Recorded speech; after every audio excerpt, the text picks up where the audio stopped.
I, like many other adults, have been looking deep into church history and exploring apostolic Christianity. And for a few years, I thought I was going to become Catholic, but ultimately I decided not to. And today I'd like to share 5 specific arguments that almost made me Catholic, because there's some good ones. But this video isn't supposed to be an apologetic style video. I'm not here to tell you who's right or who's wrong. I'm just here to be honest about my experience and what was convincing and what was not convincing about the Catholic Church. Because at Christianity United, I try to visit other Christian traditions with genuine curiosity instead of having some kind of like rebuttal or argument ready. At the end of this, if you're discerning between the Catholic Church or something else, I hope that these arguments help you to make that decision, whatever it is you end up deciding. Not enough jibber jabber from me. Let's hop into argument number 1, which simply put is the beauty of the Catholic Church. Because if you're being honest, the Catholic Church makes spaces that feel so close to heaven. When you walk into a Catholic cathedral, it often feels like you've left Earth and have walked into the presence of God. I'll never forget when I went on a trip to Germany with some friends, and I got to walk into Catholic cathedral after Catholic cathedral. The architecture, the beauty, they just took my breath away. Bishop Robert Barron, a well-known Catholic apologist and bishop, points out that the best way we could approach our culture with the truth of Christianity is by giving it to them through beauty. Beauty wins over the heart, so your mind is ready to take in the truth. The reason this moved me is because the churches I grew up in were purely functional, while the Catholic churches I explored were theological. From the stories depicted in stained glass windows to even the amount of pillars that are in a room,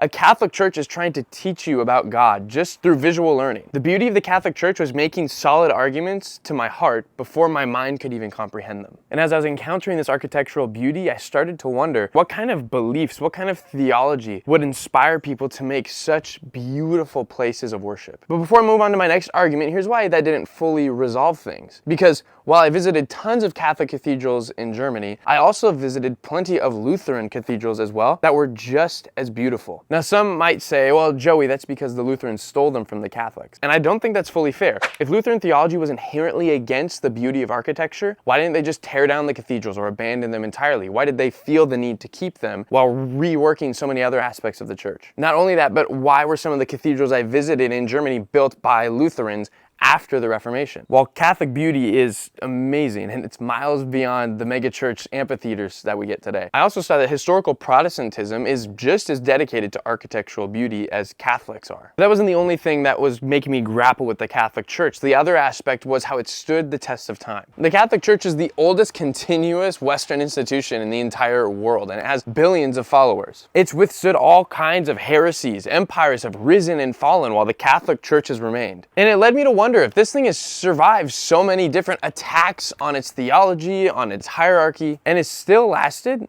Why is that? Is it possible the Holy Spirit is protecting this institution? And while that still is really convincing for me, there's another institution that has also stood the test of time. And that's the Eastern Orthodox Church. It also seems the Holy Spirit has protected Eastern Orthodoxy through tons of different hardships, often in harder circumstances. A Catholic might say, and look how well it's going for them, look how small they are, how much evangelism they haven't done compared to us. It's neither here nor there, honestly, in my mind. The Eastern Orthodox Church still remains today alongside the Catholic Church. And that longevity tells me these are both real, but it doesn't tell me which one is right. Another argument that was posed to me that was really foreign to my non-denom brain was this idea of historical continuity through apostolic succession. Catholic Church traces an unbroken line all the way back to the apostles. This is especially important for them with the Pope, who traces his origins all the way back to Peter. And while the Catholic Church is no stranger to scandal in its hierarchy, the Church ultimately doesn't rise and fall on the back of one man, not even the Pope. Even he is dispensable in some ways. Not dispensable in the sense that he doesn't matter. Dispensable in the sense that if one Pope causes scandal, the next one can totally come and reverse that scandal. And the Catholic Church lives on. It's happened before. That chain of custody, this system of checks and balances with doctrine and right church practice, that was something that felt foreign to me at first, but ultimately it started to feel like a comfort. That there was some steadiness in the leadership of the church. Why did that make me Catholic? Simply put, there are other churches who also have apostolic succession. The Eastern Orthodox have it, the Oriental Orthodox have it, and of course I would argue the Anglicans have it. The Catholic Church doesn't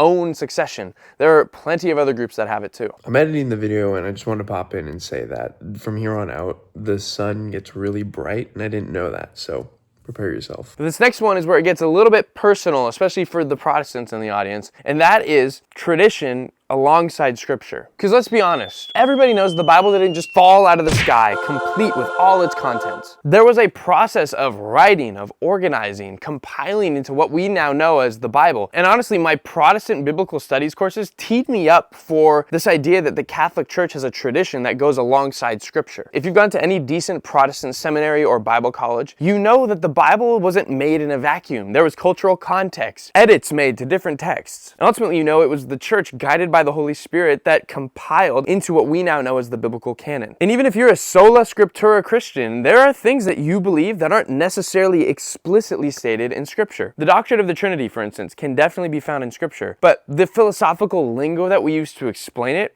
isn't. I believe tradition is necessary as a Christian, but the question is, to what extent? Should tradition be held to the same extent as Scripture, or should it be tested by Scripture? It's a question I'm still wrestling with, and it's one that I find a lot of breadth to explore within the Anglican tradition. The last argument that was really convincing, though, is it's the peak. It's what made me decide, okay, I can't just ignore the Catholic Church's claims. I really need to take them seriously, and that is the Eucharist. Jesus says in John 6 that unless you eat the flesh of the Son of Man and drink his blood, you have no life in you. And I always took that to mean something symbolic about the death and resurrection of Christ. And while it can mean that, does it only mean that? Because when people left after hearing Jesus say that, he didn't chase after them and try to explain that it was a metaphor. He actually doubled down. And what Catholics rightly pointed out to me was that there are followers of the apostles that speak at length on the Eucharist. Ignatius of Antioch, for instance, writes a letter to the Church of Smyrna, and he says that heretics reject that the body and the blood are present in the bread and the wine. And the reason you should take Ignatius of Antioch seriously is because he was a disciple